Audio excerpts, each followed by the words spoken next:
No German has ever owned an English football club. Ja. Oh well, there's a first time for everything. Immer das erste Mal. It is a working class city, there's not a lot of money, so there's a lot of local pride in their football club.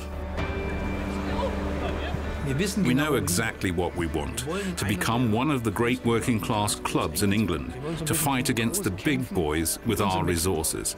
I hope it'll all be crowned with glory. Come on, lads! Grab each other on, come on! You can't invest in football without it being part of your heart because it's too emotional. You know, we don't make mobile phones, we don't make computer screens, we make football matches happen.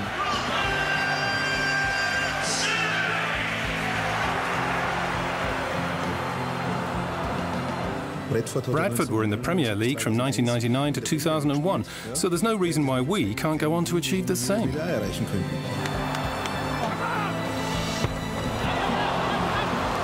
This city is good enough and big enough, and the football club's big enough to be playing in the Premier League.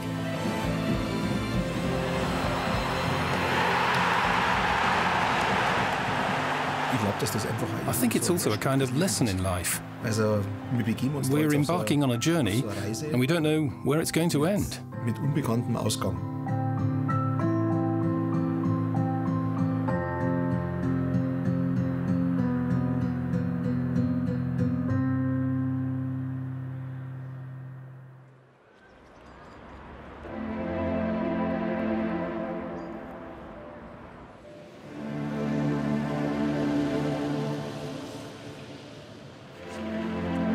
So a very good evening to you. Hope you're well and having a good day. We're fully focused on Bradford City tonight. We're joined live in the Record Cafe. Big warm welcome to one of the two new owners at Bradford City. It is Edin Rajic, ladies and gentlemen. When we first heard that there were going to be German investors, I suppose we were shocked, surprised, excited at the same time. Just give us a chance. We are direct and open and transparent, so we don't like any hidden agenda and blah, blah, blah. So we just tell what we think, and we have a strategy of a long-term project. But the club is moving on, and as fans looking forward to a very exciting year and hopefully a little bit of money spent as well to get some players in and maybe even some from Germany, who knows. We really worked hard, and James supported us in the whole stuff to get into the club, and I'm really exciting, and we are looking forward to win the game on Saturday. Ladies and gentlemen, Edin Rajic. We've been kind of caught up in this media frenzy. I wasn't expecting it at all. The press kept getting in touch and they'd say, some Germans are buying an English football club. They're not even known in the football world in Germany. What are they playing at? Why are they doing it? There was suddenly a huge interest in the club. You've seen a lot of foreign ownership in English clubs, and a lot of it is, you know, they want instant success. It doesn't happen. It all goes, you know, sour very quickly.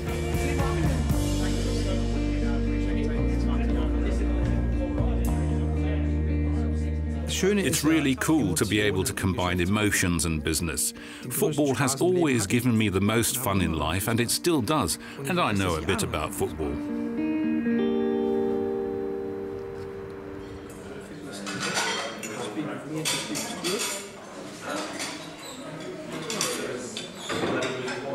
I used to play football. I was very talented as a youngster. I got selected for Baden-Württemberg, and then I injured my ankle. So then my career was over at the age of 21, and I had to concentrate on my professional life. I graduated with 2 degrees and went on to work in accounting, where I learnt the ins and outs of financial departments. I eventually became the financial director of a medium-sized company before deciding to return to football to lay the groundwork for living my dream.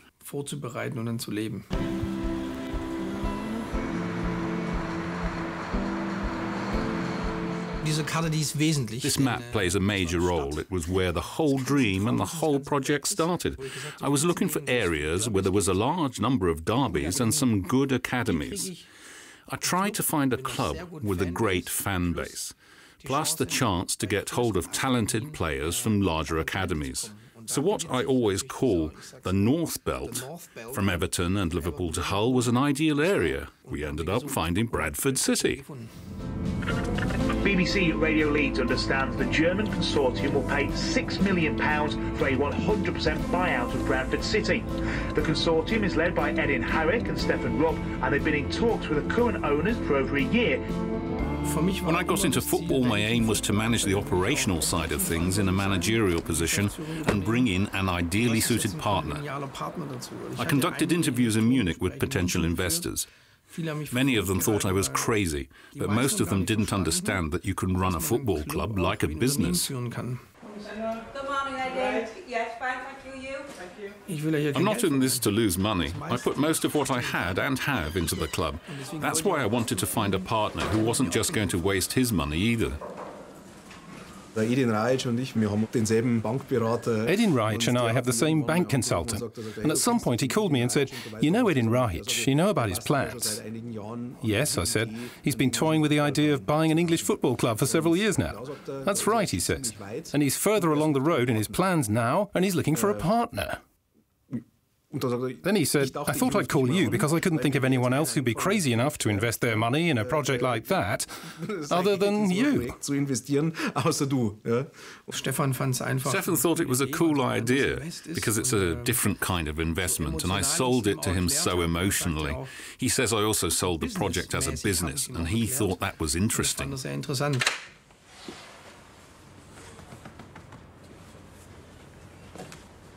I was aware from the very start that a football club doesn't give you a great return on investment. But it's obviously a whole lot of fun compared to other investments. That's the real bonus here. It certainly never gets boring.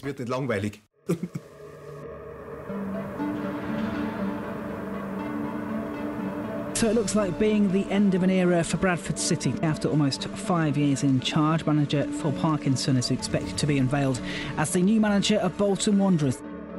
Phil Parkinson, decided that his future lay elsewhere at Bolton Wanderers. It was certainly very difficult for the fans because it was a shock. It was a bolt out of the blue. I was in Germany at the time and I heard about it from Adi over the phone. Stefan, fuck, we don't have a manager anymore. And we don't have a team either.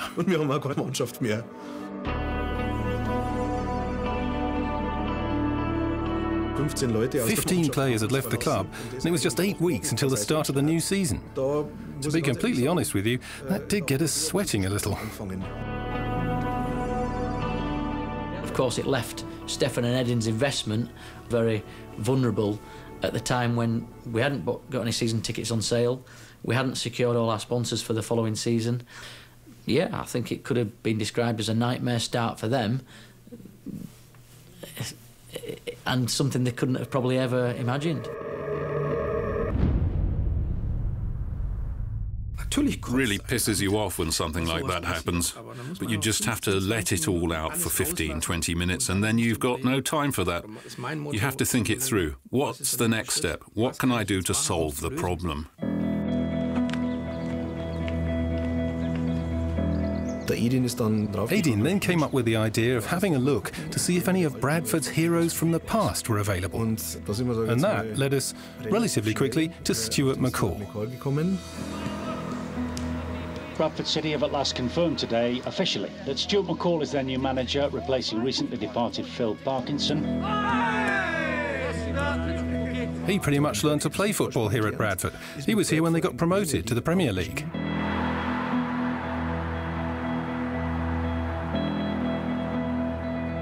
The first time Bradford had been in the top league, and it was just incredible for the city, for the club, for everybody. And I stayed in an area between Leeds and Bradford, and Leeds is a big club. And that summer, instead of just looking and seeing boys running around with Leeds tops on, lots of them had Bradford tops on, and it was great to see. Pass straight through now, forget the 1-2, just pass it straight through.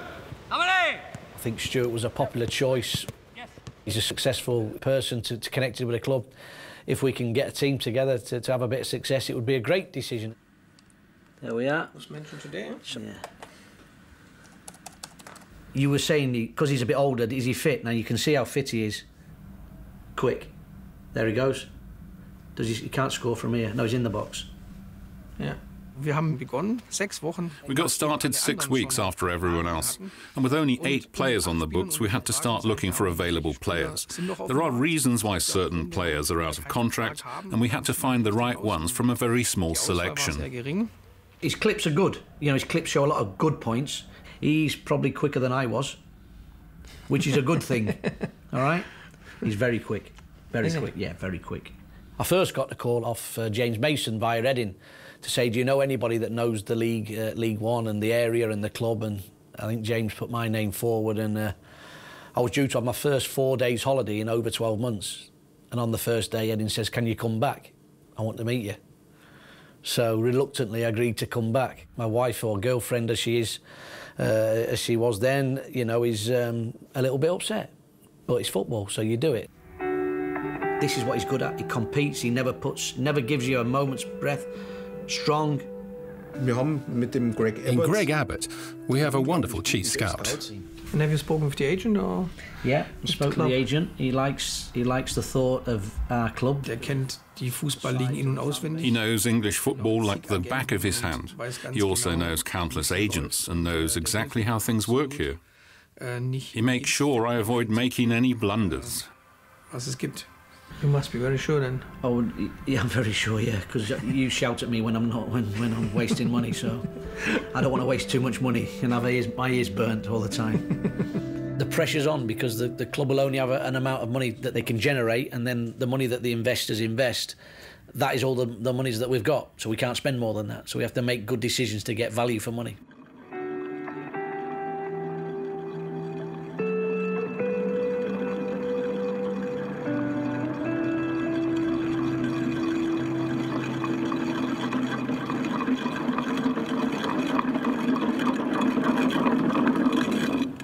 The tension leading up to the first game is huge.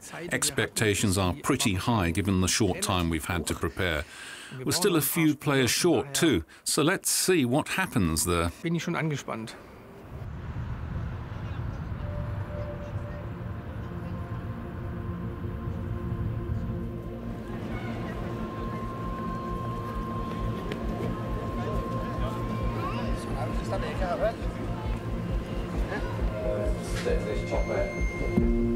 Control to Northwest 1. You need to stop those kids playing football there, please. I think every supporter of every club will think that their club is special. But I think peculiar to Bradford has to be where we come from. We're a working class town, we're a working class area. We've always been the poor relation to other clubs. In that respect, we've always been the underdog. Bradford City is the heart of this town, so our fans are the heart of Bradford City. It is a big part of a lot of people's lives around here, and so it's, you know, it's what a lot of people live and breathe. Okay, wonderful. Welcome to Bradford. Thank you. Hope everything goes well for you, and thank you. For us? Yeah, for you. For us. When I see how many generations come here, you've got grandfathers, fathers and sons coming to the game together. People come here to have fun. First game. Brilliant. For me too. It's also the first game for me. Hopefully we'll win today, huh? What do you think? It's nice to meet you. It's really close to the people's hearts. It's an integral part of their social lives, and you really have to respect that. Good luck for us, huh? Thank you, yeah. Okay. I'll see you later anyway. Thank you. Bye-bye. Hey again, how are you doing? All right. Hey, hello, Stefan. Okay. You new overall? Nice to meet you. At the end of the day, we're outsiders. Edin and I aren't from Bradford. But I think we have enough empathy to understand the various sensitivities.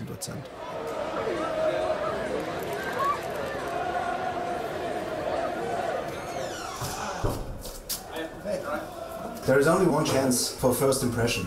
So, let's go out there, yeah? Let's impress the audience, let's impress the opponents, and at least let's impress yourselves.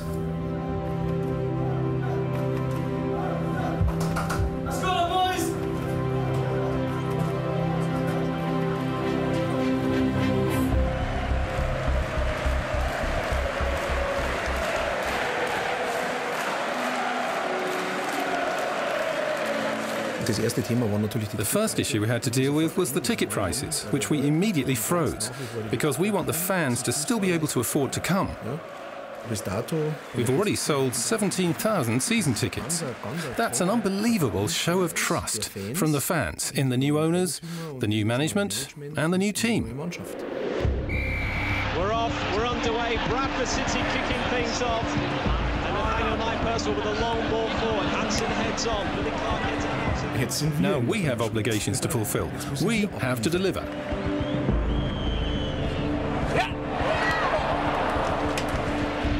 Right time, and James Hansen puts the pressure on Street and wins a throw.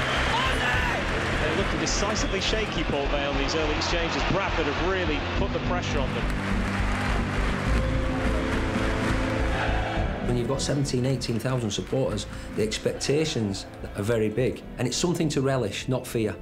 Don't look at the crowd and 18,000 because people go in the shells. Go and embrace it, enjoy it. This is what football's about.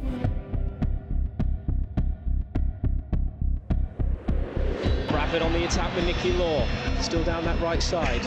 Gets a good cross in, over Hansen and Anik's head, and goes out for a goal kick, inches away from 1-0. I would like every Saturday after the whistle goes that the people get off the seats, they go home and think, I want to get back there next week. So we need to win games, but it's nice to do it that the supporters leave with a smile on their face. It's been a very good performance from the Bantams so far. Vince Locke with the header, but Forrester brings it forward for the visitors, trying to play in for Pereira, shoots just wide. Oh, that was inches wide from Port Vale, but that's the full-time whistle. It's 0-0, the full-time score. 0-0 ist einfach kein gutes Gefühl als Ergebnis. A 0-0 doesn't feel good. I'm pretty disappointed. Although it's a relief we didn't lose. A fairly average start, yep. But as you can see, I'm still pretty disappointed. Any more questions?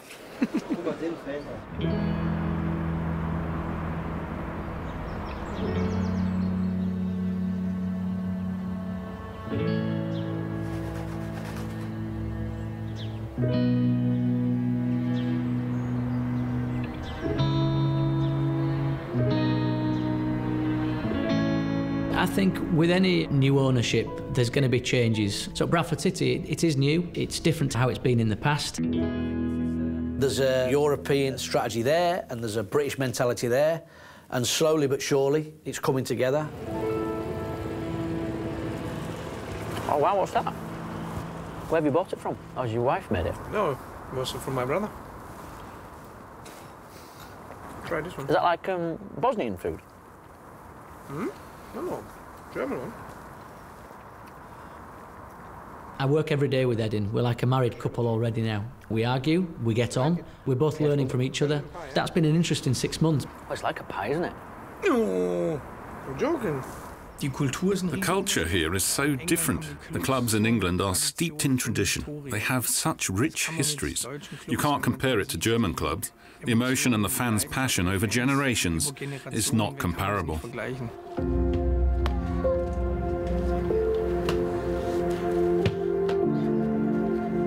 When I was 11, I decided that I wanted to watch football. So I persuaded my dad, who had no interest in sport whatsoever, to take me to watch Bradford City, and I've been hooked ever since. Support the local team is important, because I think sometimes, especially with the younger generation, they like supporting the big clubs, but then they wouldn't ever get an opportunity to meet the players or go to every single game if they couldn't afford it. Every game we get the programme signed. We try to get like all the players, but some players don't come. And that's it. It's a family club. Everybody makes you feel welcome when you come. And it just bites. You go watch Bradford City and you don't want to go anywhere else. The German owners, they've come in, the season ticket price stayed the same. You know, they've brought in the football, the playing is a lot better. It's been good so far. Long may it continue. You know, hopefully we'll get into the Championship this season, then consolidate in there for a few seasons.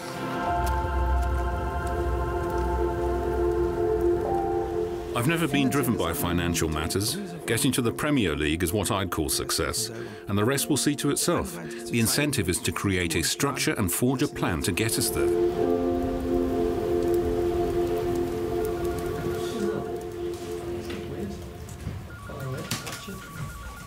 What's that? Yeah, I've given it my spreadsheet. I just need... A football club is no different to a company. Here we have a medium-sized company with around 60 employees, 25 of whom are down on the pitch. Then you have a product that you sell.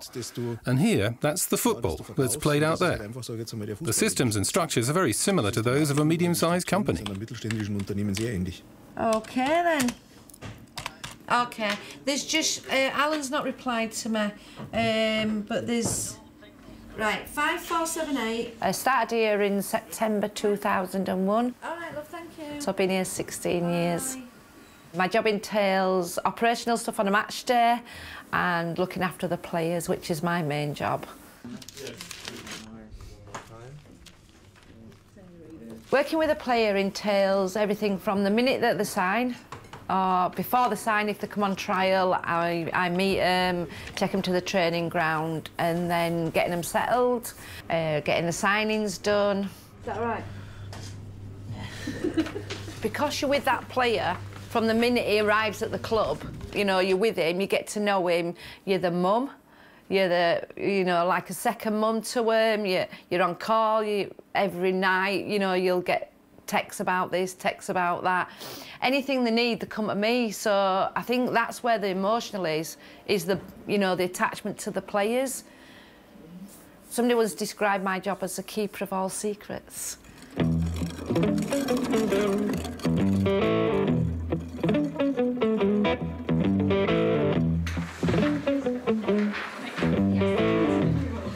There are subtle changes, but not any huge, big changes. The staff are pretty much all the same.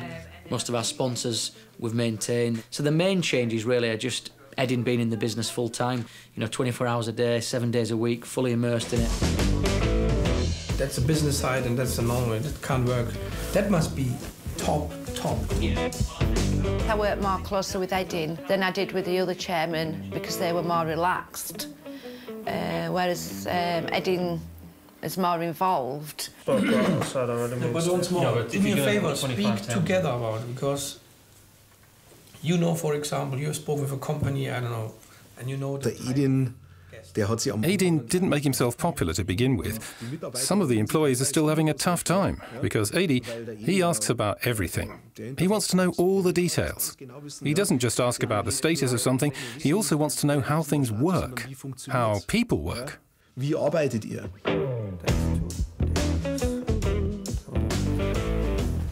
Was he at Leeds United with you, Greg? After me. After you?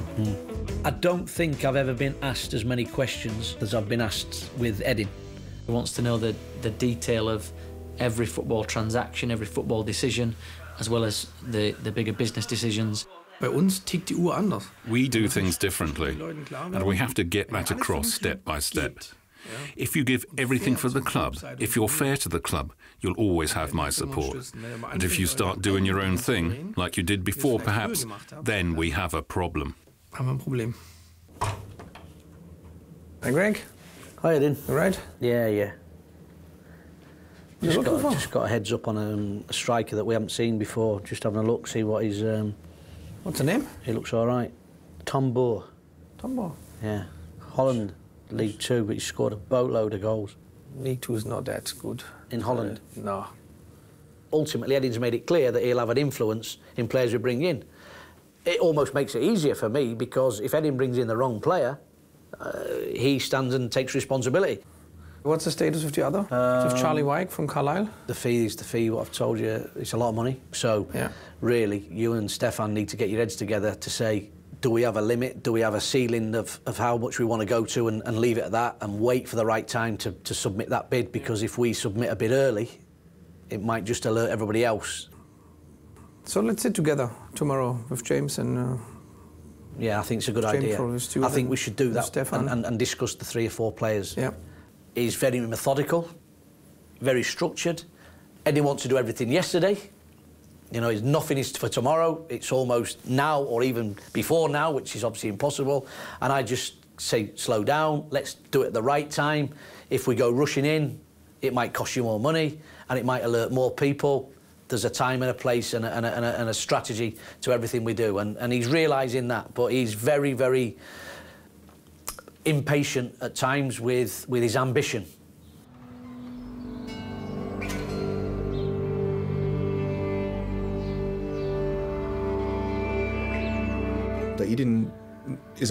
Edin's taken on an insanely big risk by investing all the money he had into this project.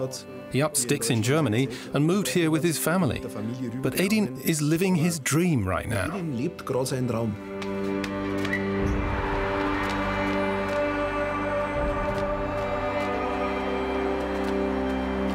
It doesn't matter what your dream is. The main thing is you have one and you know how to get there.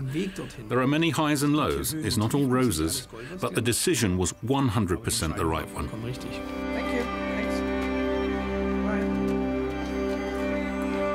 Thanks. So what am I risking if it all goes down the pan? I'll still be healthy, thank God. My family will still be fine.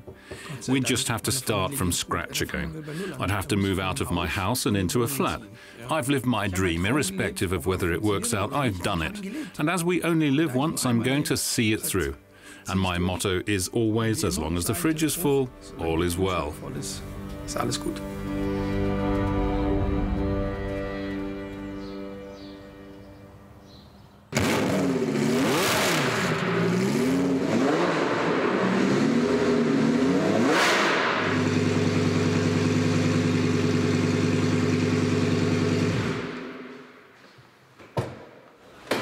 Das ist der laute Auspuff, ne? Ja.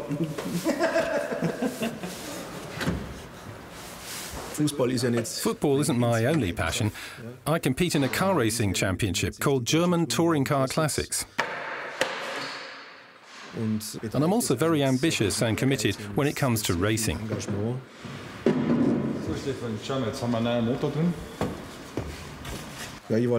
Last year I came second in the German championships. So I love driving fast, and I'm fascinated by the technology. It's always such a bella macchina. I'm a mechanical engineer by trade. I studied in Landshut, and in 2006 I bought a company that produced helicopter seats, along with two partners. We developed the company very successfully over the next 8 years. And when we sold it in 2014, we were one of the top players in the international market for crash-proof helicopter seats.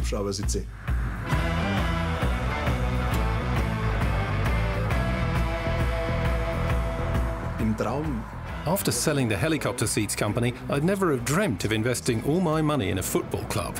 If you take on a certain level of risk, whether that's as a businessman or a sportsman, you do so with the sole thought of winning. Coming second is being the best of the losers. Personally, I never liked the whole Olympic idea of the most important thing is not to win, but to take part, because, I mean, that's a load of rubbish. I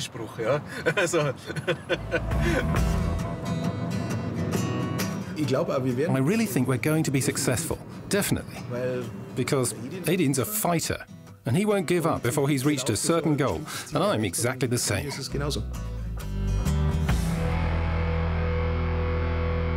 Stefan was initially more the investor type, but now he's poured his heart and soul into it. And that makes me proud that I've got him to the point where I can say he's almost like me. I think if he were to live here in England, he would sit next to me at my desk and we'd storm the league. Die Liga rocken.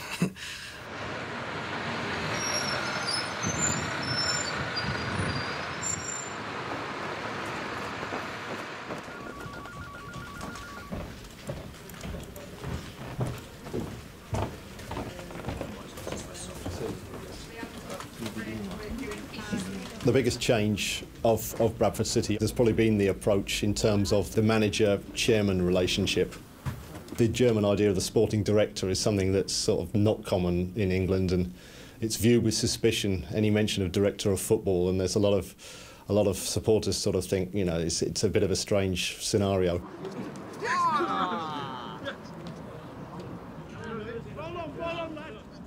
I think actually just going down to team selection and formation should be left with the manager, because it's him who works with the players day in, day out. So it is different, and you know, at times I've found it difficult, because I've always, in the 3 clubs I've managed, I've you know, brought the players in.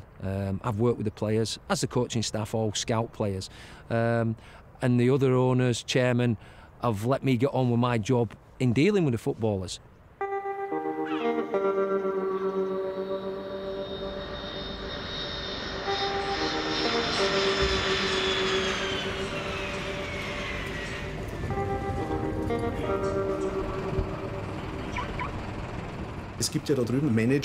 Over there are managers who see their chairman maybe twice a year. It's a little different in Germany, where you have a head coach and a sporting director and a chief executive. And that's pretty much the division of power that we want to install here.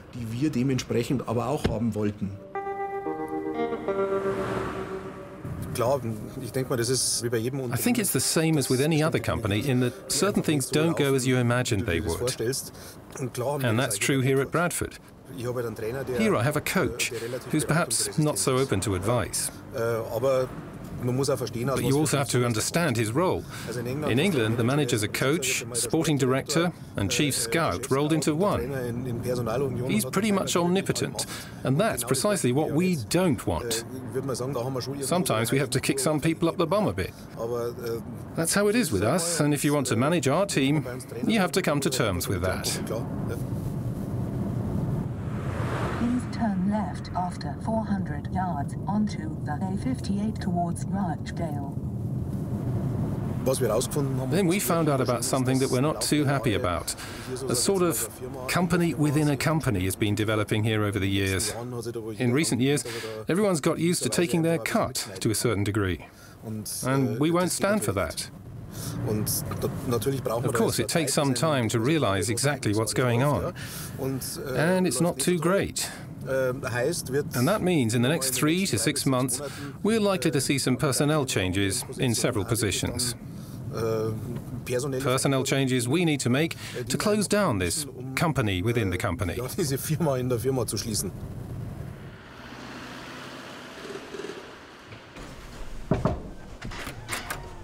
Hi there. Hey. Hey. Right. Mr. Chairman, welcome back. Number 1. How you doing? You okay? Fine, thank you. How are you guys? Safe trip? Yeah, it was a long journey. I met a number of investors and partners. Strangely enough, it was clear from the very start that if I could choose who I wanted, it would be someone like Stefan Rupp. He's structured, he knows what he wants, he's clever, highly experienced, and he's emotional. Just like a football club. Genau wie ein Club.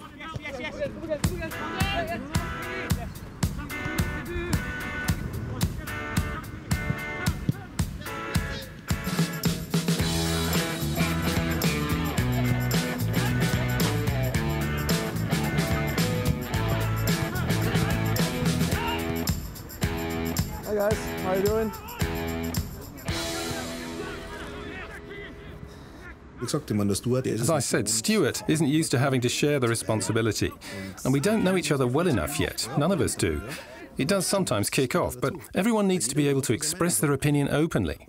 Then we go our separate ways and everything's fine again. And we've come to a decision together.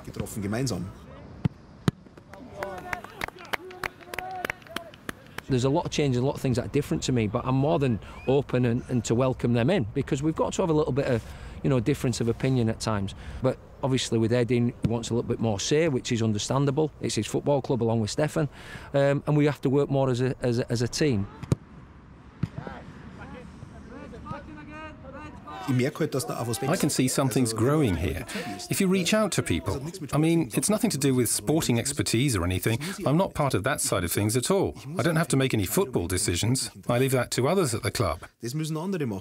I just have to make sure that the management team works as a team. Wow,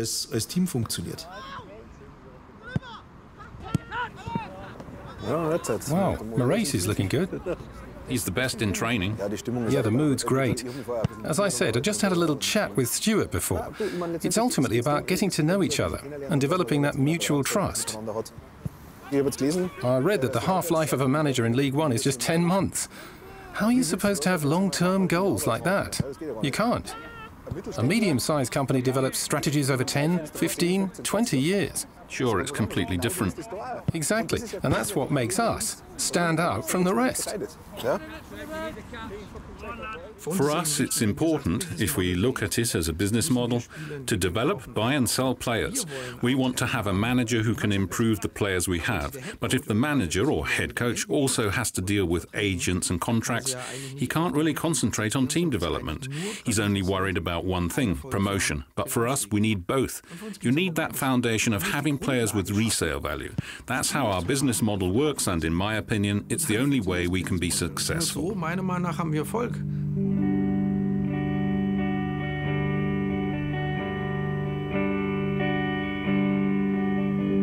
Stefan, sorry, this is, I think Eddie's already seen the boy. This is the boy Samuel. He's playing in the Championship, a league above us. This is only a month ago. He's just an all-round good striker, I think. Young, hungry. Oof. Gets his goals. I think he's one in 2.5 at this level. Good age. I think he'll improve, and he's one that you could make better and sell on for a profit, I would think. The current situation, we now have an official bid from Sheffield United for James Hansen, one of our promotion heroes, a rival from League One. That gives us the opportunity, of course, to have a look at who's available in the market and who suits our game. The offer for James Hansen is acceptable, to be fair. The contract runs out in 6 months. Yeah, this is what I already told you. And if you strengthen your competitor, okay, it can be, you have pros and cons, but if you strengthen them, to be fair, it's the best team in the league. You could put forward 1,000 arguments of why we should let him go and 1,000 counter-arguments. The fans will see it the same way. If we were to ask the fans, a lot of them would say, no, he was our hero. And others would say, yeah, it's time to let him move on. We have the chance to sell one, yeah, and to get a better one for it, yeah? So why not do it? No, but we need to be clear that on the day we sell Hansen, we have to sign this guy. We have to sign on the same day, simple as that. Yeah. But in the moment we say, we sold Hansen, and they would say, are you crazy? We are looking for a striker, and now we are one striker more short. So there's nowhere near to do it. We have to do it on the same day. I totally understand when somebody's out of his contracts if you're getting, you know, a reasonable amount of money for it. But again, we've said before, going back to the old adage, if we don't strengthen, you'll be open to a heck of a lot of criticism. No, obviously. no, we definitely strengthen. Yeah. I would never sell somebody without having a better replacement. Yeah. So we want to reinforce the squad and not and not weaken ourselves. Yeah. We have an incredible squad, but this is certainly not enough to get promoted. So we have to really reinforce our offense department. Yeah. Yeah. Yeah. It won't be as easy as that, but I'm willing to invest. I have already parked the funds. No matter what you do, half of the people will think it's the right decision and the other half won't. You can do everything here and we can agree and we say, yeah, we'll take that and we'll get that. And we go to James and James goes, do you know what, I enjoy it here. I want a chance to get promotion and then I'll decide in the summer where I go. Very small % chance that could happen, but it is also another thing that you factor into football. We cannot make players' decisions for them. We can't dictate where a player goes. That's the bottom line. No, but we can try.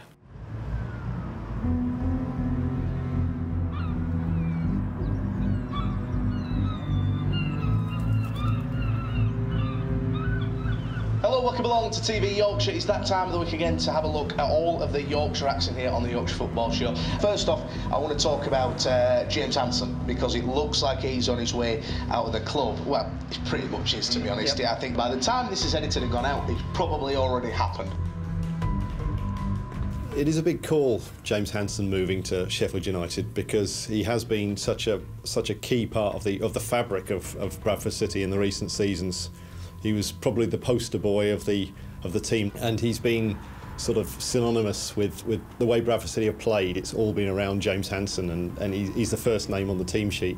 But you've got to replace him with a player of equal calibre in terms of goals and in terms of price value.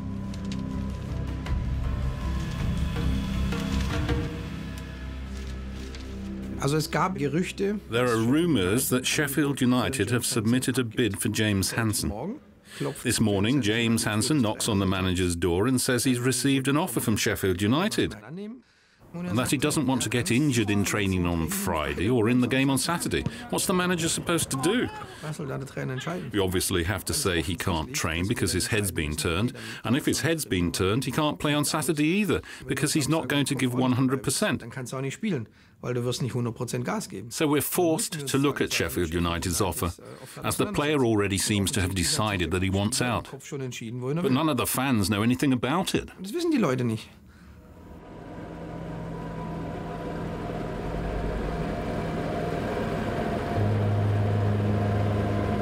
In a world of football that's all about money and all the rest of it, we're talking about rags to riches story. This is disgraceful. They do not. They have such short-term memories because James Hansen, he is the reason why they are where they are in League One.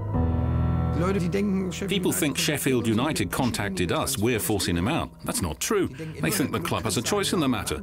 If an employee doesn't want to be here, then go. This industry, I learned a lot from you and from you. Everyone plays hardball. You can't just walk away getting paid and you haven't played. Yes, you're right, today's been a shit fucking day. But what he's done over the last 6 years can't be disregarded. And to do that, and that gets out to our fans that we've stopped his salary for January. It will get out, Edin. It's not... It will get out. The moment a player thinks he has a better offer from another club, he doesn't care about what the club has done for him over the years, nor about what he's achieved at the club. During those moments, players are totally selfish. Let's do it down on a Friday morning. His son, so to say, right? He has transferred him. You said the players are selfish, yeah. Today was very selfish. 100% I would have played. Yeah, but I'm also selfish. I take care about my club. And he said, fuck off, I will go. But give me all the payments I receive. Listen, what could he have done differently?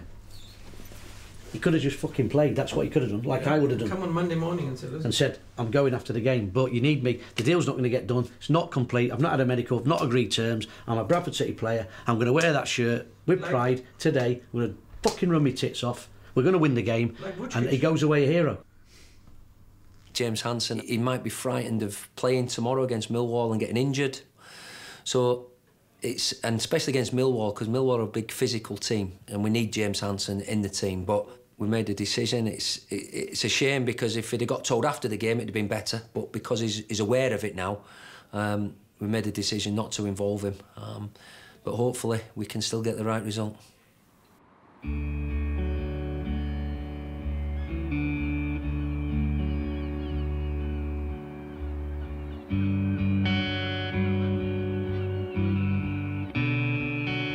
To follow Bradford City. West Yorkshire Sport, BBC Radio Leeds. Good afternoon, welcome to the Northern Commercial Stadium at Valley Parade, where it's become a fortress, hasn't it, for Bradford City in recent months. Unbeaten here in a regular league game since Tuesday the 1st of March. Only 2 teams have actually beaten them in that run. Thank you. How do you think you're going to play today? Hopefully we're going to play well. Fingers crossed. What do you think the score's going to be? I can't guess the score, but hopefully it's a win for us. Yeah. Let's say good luck. See ya, thank you. Bye.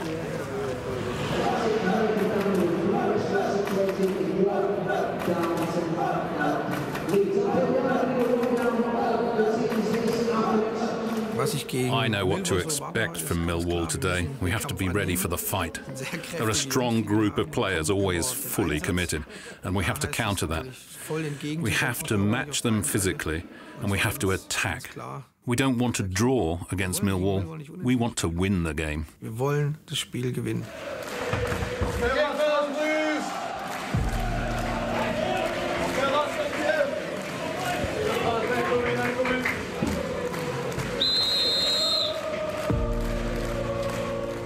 No one expected us to still be in 4th place after Christmas. We played some fantastic football over the first half of the season, but we've scored too few goals. We're top of the table in England in terms of draws, which is good, because a draw is not a defeat, but it's not a win either.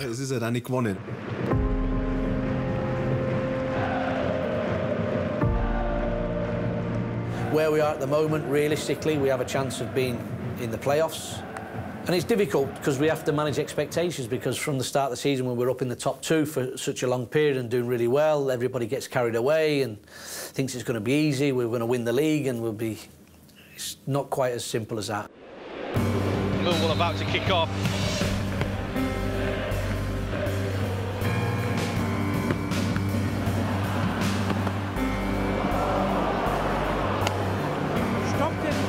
Come on!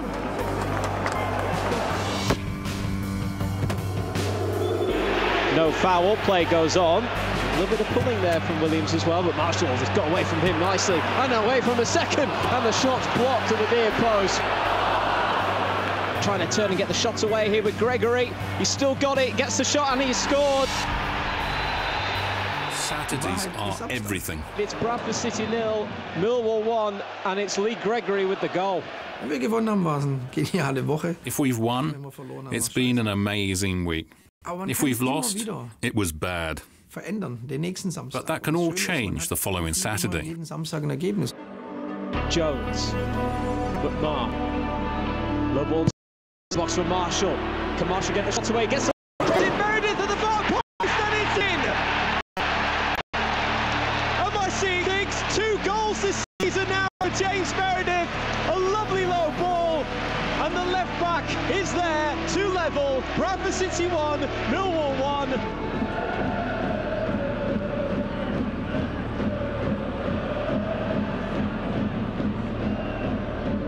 Referee puts his whistle to his mouth, and that is the full-time whistle at Valley Parade. So Bradford City remain unbeaten at home in the league, but they couldn't find that second goal in the game.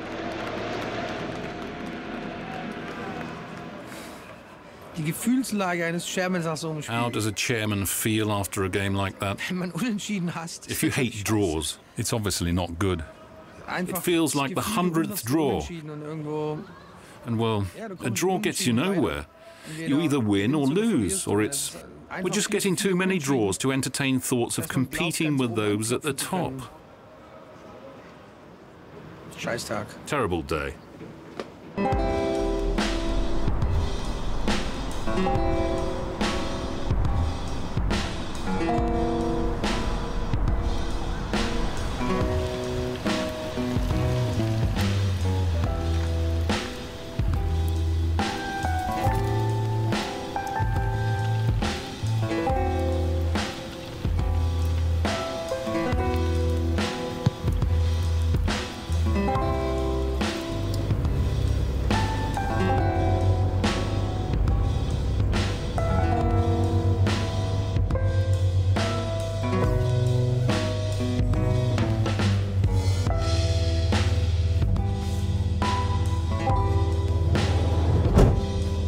It's Monday morning now, so what we do is all the kit gets washed from Saturday, which takes about 4 or 5 hours. That's all the sweat tops? Yeah. Right, because we need them up next. And I think that's about it down here, because it's not just only the players. We've got 8 staff travelling, so it's exactly the same with staff. We've got to get all that washed from Saturday, so it is a very intense job sometimes.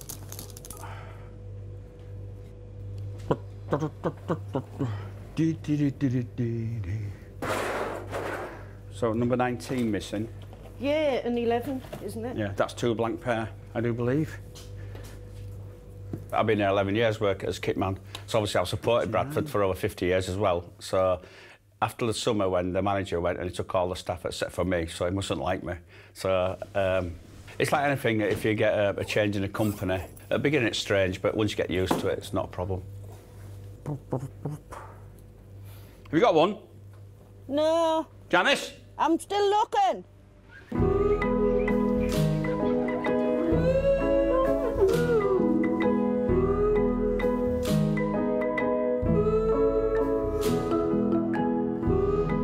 The exciting bit of our job is Saturday afternoon at 3 o'clock when we play football and hopefully win more often than not.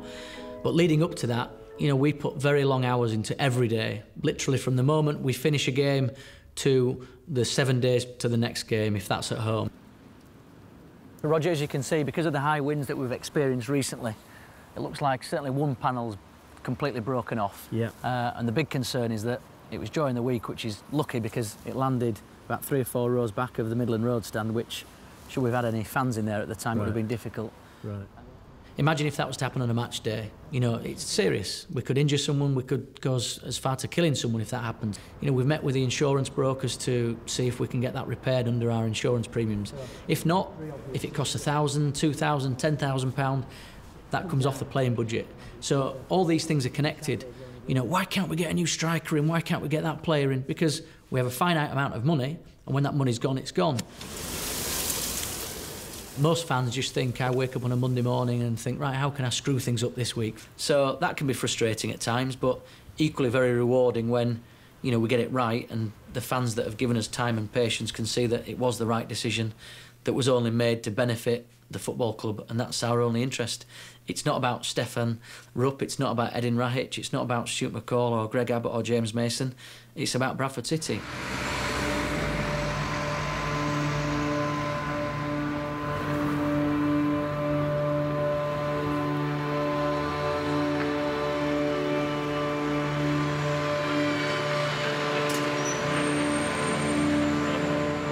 So let's see then what the Germans are going to do. We are not scoring goals. McCall says they're looking for 1 or 2 attackers before the closure of the transfer window.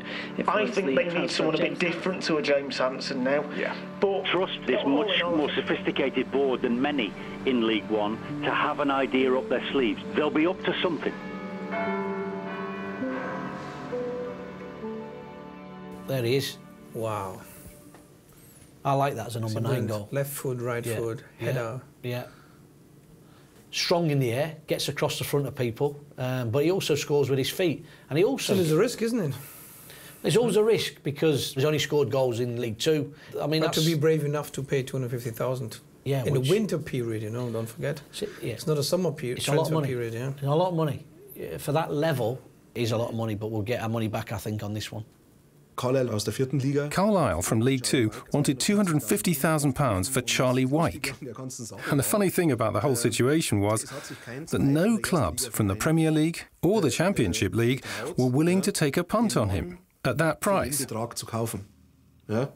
were all scared. Is he up to expectations? I think the risk gets less the more goals you scored. He's scored 30 goals in his last 60 games. So for me, Edin, you've got to look what James Hansen's done and what he's likely to do, and you've got to look what Charlie Wyke has already done and what Charlie Wyke is likely to do. Now, at his age, just turning 24, I think there's a lot to come.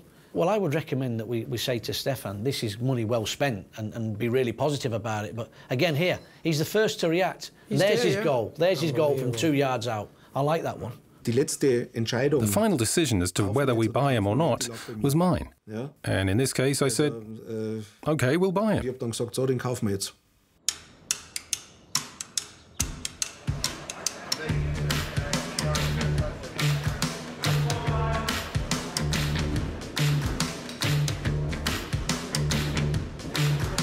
sure you get your rest, guys. Keep working round clockwise, yeah?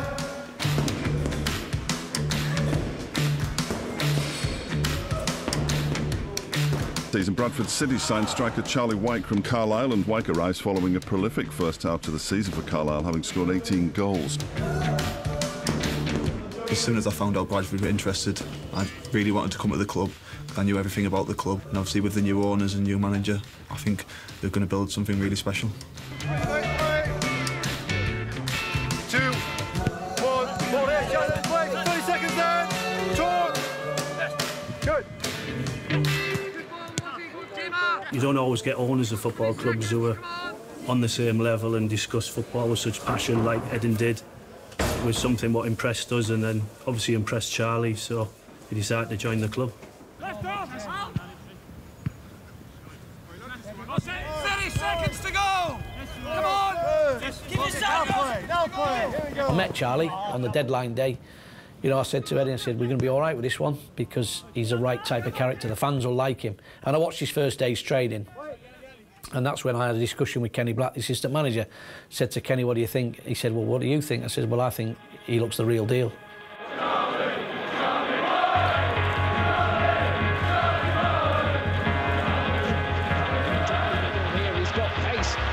For Charlie Wyke, he can. Wyke shoots, saved by the keeper. It goes in. Actually, larger gets a cross in. There's the header. Charlie Wyke on debut has leveled the cross in. There's the header. Yes!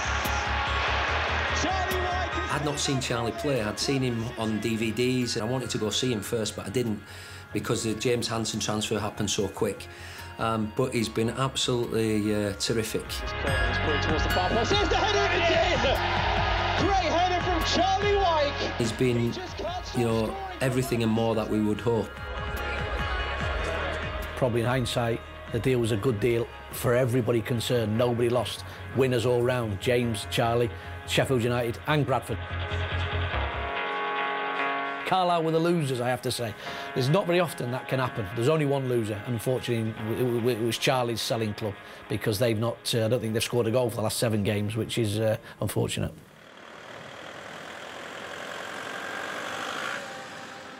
Hi. Good afternoon.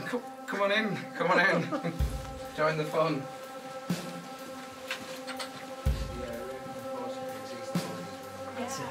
Right, let's put you up against the wall, firing line. I think we've just got to fully focus on Friday. You know, we've got to go for it. We've got to try and get the 3 points at home. Even if you do go a goal down for whatever reason, it's important that you stay in the tie. We want to collect the points that we need. We're desperate to be in those playoffs, obviously. Just keep the run going. I think the performance has been good over recent weeks. Our full focus is on Oxford. And I think what will be 2 cracking atmospheres. I think we should have big crowds at both. But first game's first, and Oxford's a key one for us.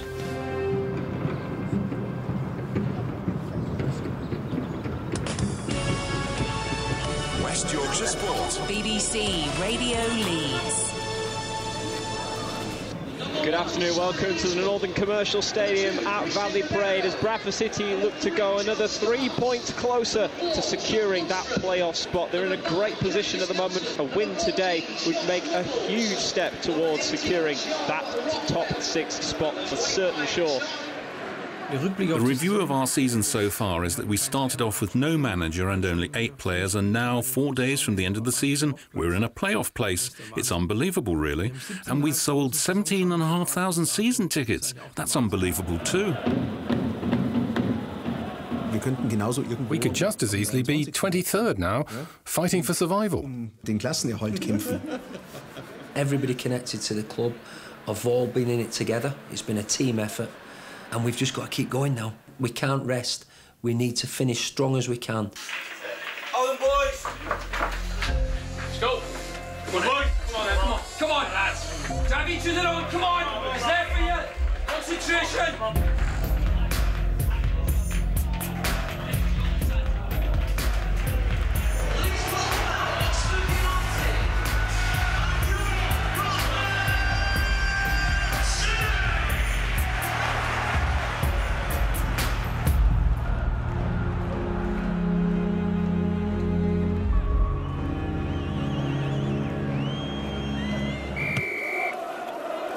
Bradford City kicking off.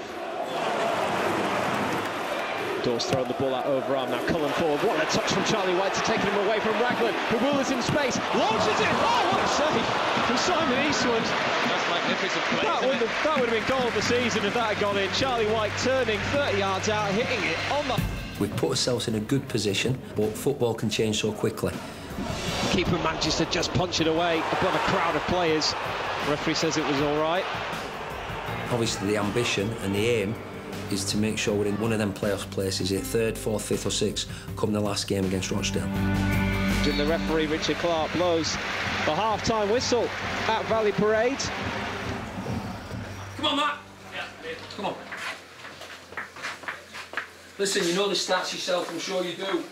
Last 7 goals we've scored have been in the last 4 second-half games, OK? You know it's like when we're going down that end. Yeah, we need to be switched on defensively, but it's a tempo now, isn't it? Ball goes out, we're on it. We're going forward, we're getting up behind balls, we're getting tight with them, we're winning little nicks, whereas it's 50-50, we're nicking it. And when it's coming to you, Jordan, and you, Charlie, and you, Marsh, you're strong, right? We take fouls, you're strong. You turn them, and you're getting behind them. Energy, energy, energy. Come on, let's go. Come on, let's go. Come on, come on.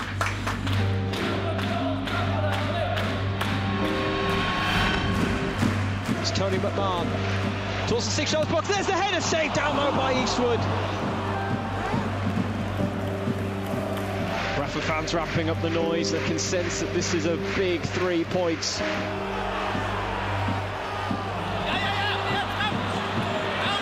Bradford attacking with intent as Marshall puts that cross in, looking for Wyke, and Law!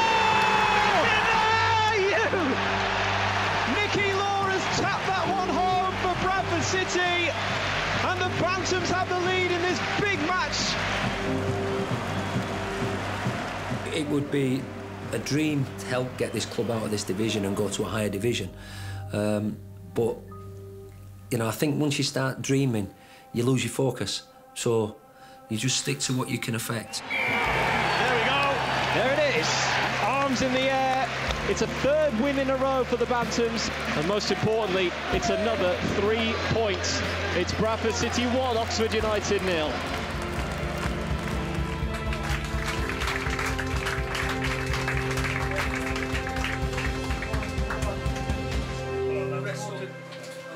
Playoff position. Are we going to do it or not? The playoffs? Definitely. We're going to get to Wembley. We're going to get promoted. Sure. I say we're going to Wembley and he says we're going up. And we're going to get promoted. We're the perfect partnership. We're all in the tunnel. We're ready. Let's go. Ding. Yeah. See you in Championship next year.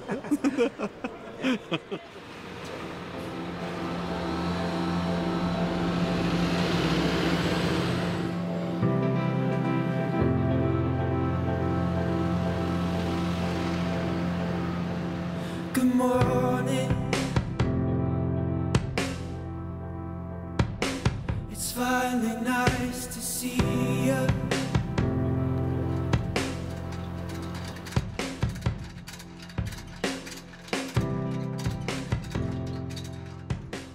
I've worked here for, well, about 9 seasons, 2008. I come in on Friday and he said, do you think you could do out with this pitch? I says, well, yeah, I could turn it around. I mean, I've been trying ever since, but I'm getting there slowly. And he says, right, you start on Monday, and that was my interview for the job, so, you know, and I'm still here, trying my best.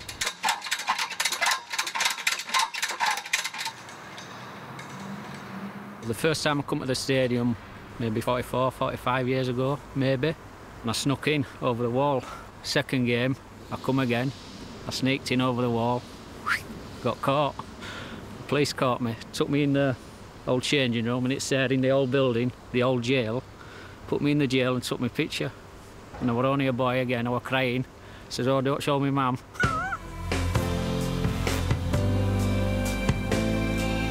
Obviously, the stadium's changed a lot over the years. It was all stands, all wooden stands. As we know, we had the fire on May the 11th. I were here.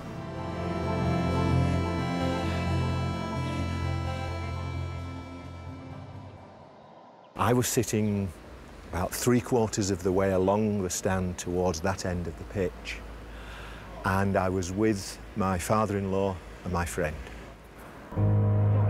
Let's get all those people out of there. Let's get those people. Just take your time. Don't rush. Go down there. Take your time. And suddenly, the corridor we were in was filled with smoke. And then the smoke went totally black, and you couldn't breathe. Forever, those of us in Bradford will remember that 56 people died that day. But that means that nearly 4,000 people didn't.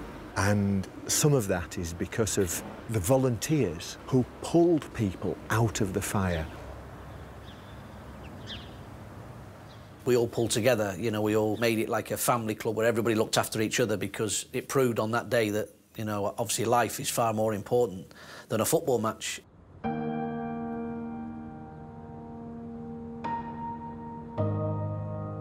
You don't realise until afterwards how much of an effect it had on the whole community, because obviously a lot of people have got very personal reasons for, you know, for the memories about the club.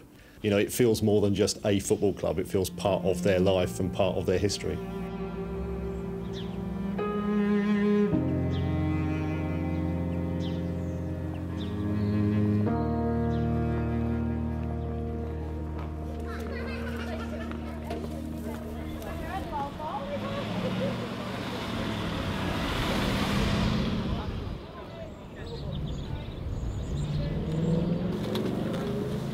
I'm not late, am I? You've No. got 3 minutes. Right, we can set off anyway once these are... Okay.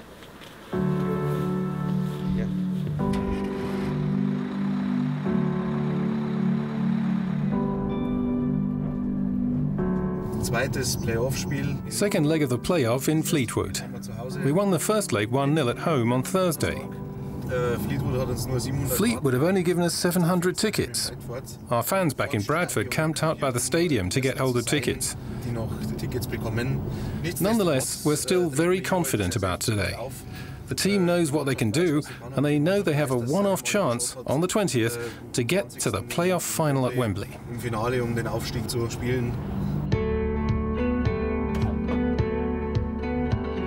How are we doing, boys?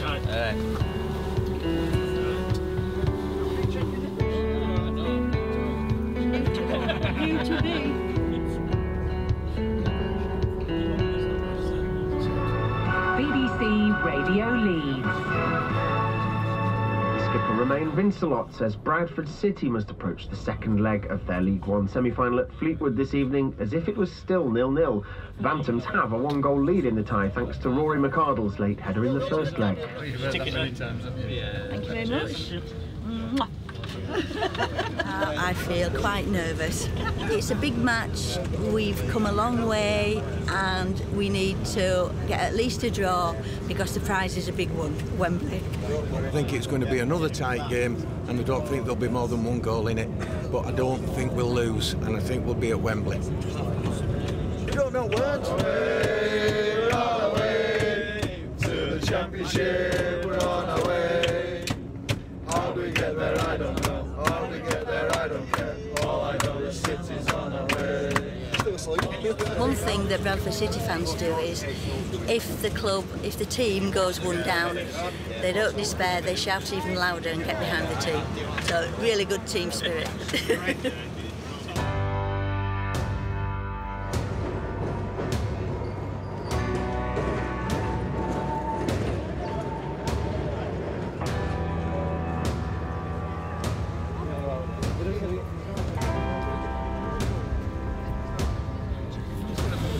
Oh yes. Come on, old lad. Come on.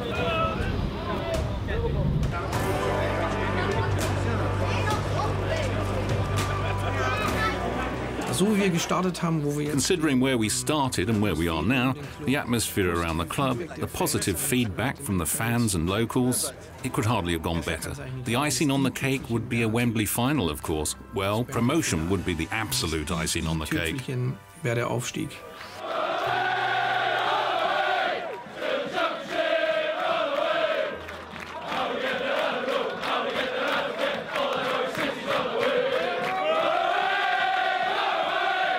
Tonight is the night for Bradford City.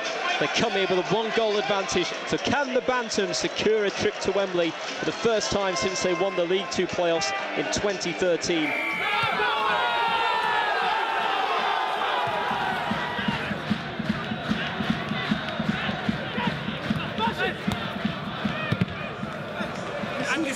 I'm excited. To lose to a team like this would be a disaster. We're clearly much better. We just need to stay cool. We mentioned how sunny and warm it is. Bradford just pass it around, get Fleetwood running.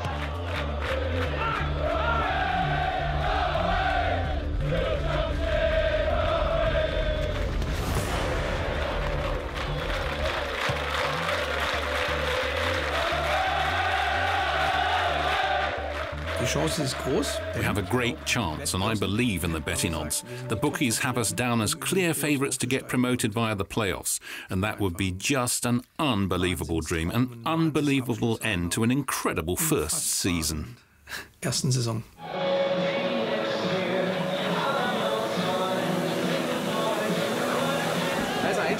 My half-time thoughts were still 1-0 up on aggregate, but we need a second goal right after the restart. I think that'll seal the tie. Right, let's do it.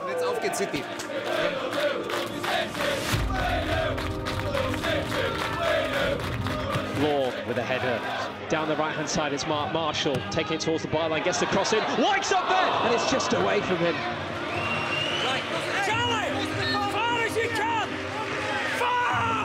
Here's Charlie White, great ball, Josh Cullen, edge of the area, shoots low, and it's straight the keeper.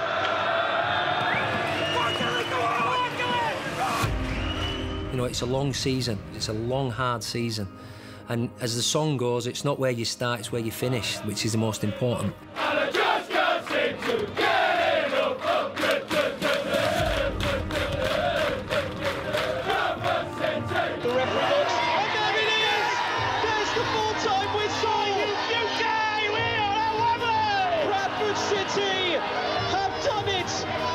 City are going to Wembley.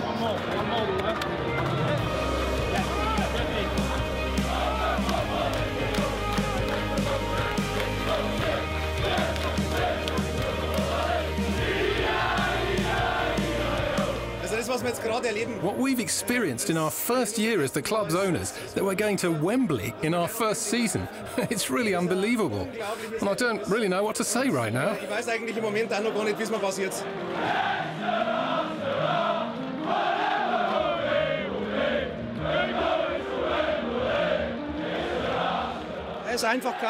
It's just amazing, and it's all down to hard work and preparation. Wembley in our first season, incredible. What more could you ask for? Anything can happen in a game, but who cares? We did it. That's what matters.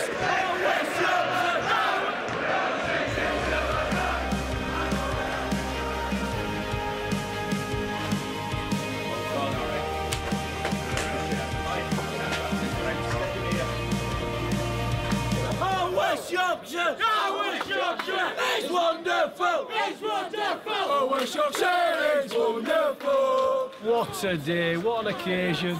We've waited all season for this and, wow, nervous game, but we deserve to win over 2 legs and we're at Wembley. Fantastic, can't wait. 20th of May, here we come. Come on, I said, we're the famous Bradford City and we're going to Wembley! Wembley! Wembley! We're the famous Bradford City and we're going to Wembley! Wembley! Come on, City! Wembley!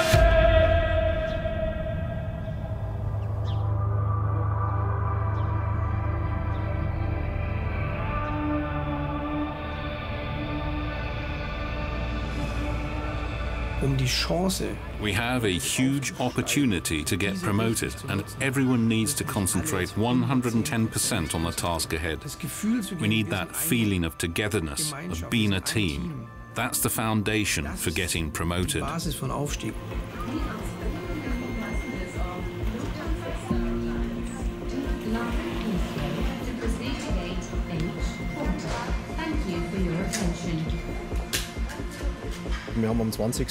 We signed the purchase agreement to buy the club on the 20th of May 2016, and precisely 1 year later, on the 20th of May 2017, we're playing in the playoff final at Wembley, and that feels pretty surreal right now. Good morning, ladies and gentlemen, your captain speaking. Welcome you on board our Airbus 320, now flight to London Heathrow. We've gone from 0 to 100, and that's all down to the unbelievable efforts of everyone involved. The great thing is, we've got people believing in us. They see us as highly effective operators and not as some, let's say, chancers who just bought a football club to see what it feels like to own one.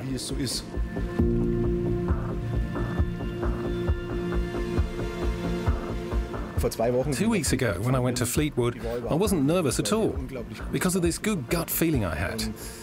And funnily enough, I have that very same positive feeling in my stomach for tomorrow's game. I'm brimming with confidence.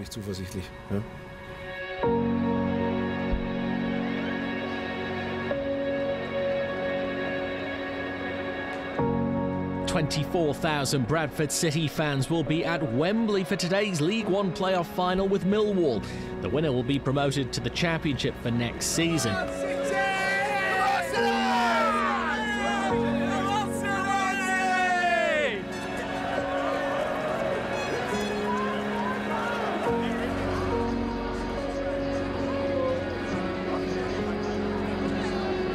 Our chairman is from Germany and he was wearing his lederhosen. And we said if we get to Wembley, you could sell 20,000 of those. He said, would you wear them? And we said, yes, we wear them. So here we are. OK, boys, thank you. Kedin and Stefan, they've just raised the spirits of the club. It's been a real privilege to know them and to see what they've done with the club there. So hopefully we'll have a great day today as well and just continue to be successful under their stewardship now. Enjoy them, boys. Come on, guys. Cheers for the season. Everybody, you've been a credit. Looking round and seeing all the Bradford people, you know, and I get a lump in my throat. I know what this club means to everybody. And if we can finish off today, Stuart will be the most emotional man you'll ever see. And the fans have deserved the success that they crave for by supporting the team through every situation. So I apologise for being a little bit emotional myself, but this is massive for everybody connected to the football club. I'm a bit uptight today. I'm a bit uptight. I was never like that when I was playing. I am. My haircut like yours as well. Brilliant. Cheers. Enjoy. Thank you.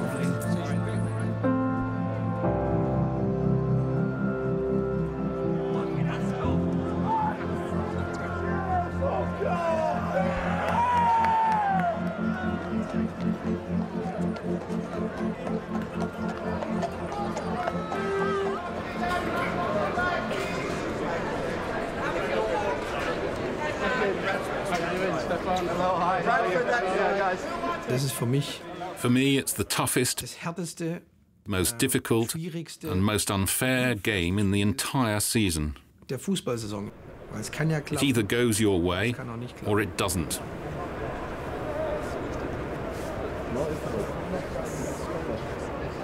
Like a carpet. Ich bin im Augenblick unglaublich. Yeah, I'm really impressed right now and unbelievably proud and happy that we've made it here. We really are here. Pinch me, I think I'm dreaming. We're really here and we're about to play in front of this incredible backdrop. This is the crowning glory, really. And finishing the job today really would be the crowning success. Dann haben wir uns selbst gekrönt.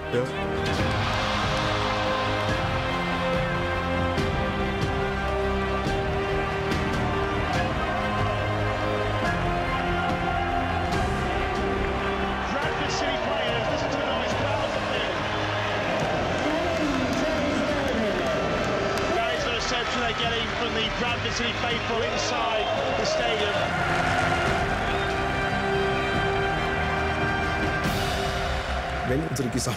If our, let me call it a run of luck, if it continues, then we're definitely going to be in the Championship next season. But no one has a crystal ball, and it's all down to luck, timing, and performance on the day.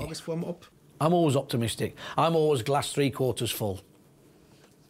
Because I've usually supped a little bit of it, you see, so can't be fully full. Kicking off.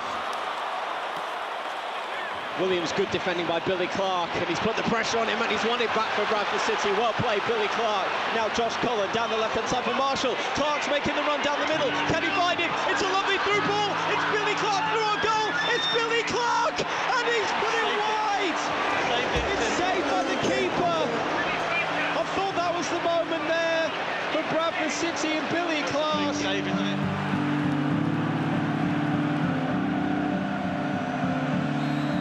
Takes it towards the core of the area, skips away from one man, manages to draw it across for Cullen. First time ball for Nicky Law. Law into the left side of the box, back for Josh Cullen. Cullen with a low ball in, cleared away, falls for Meredith, and it's blocked again and cleared by Millwall.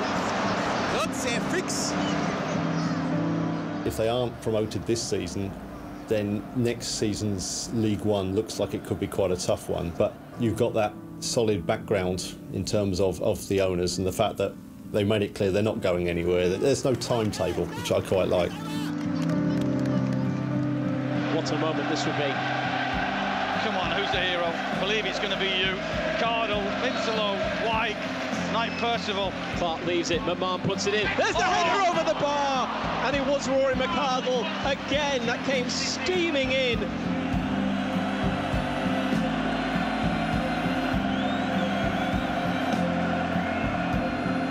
Tony Craig with a throw up to halfway, flicked on by Morrison. Did that come off Gregory's hand? The referee says play on, and they've got the advantage, Millwall. And Gregory's played a through ball, and O'Brien shoots, and he's put it wide. That was a golden opportunity.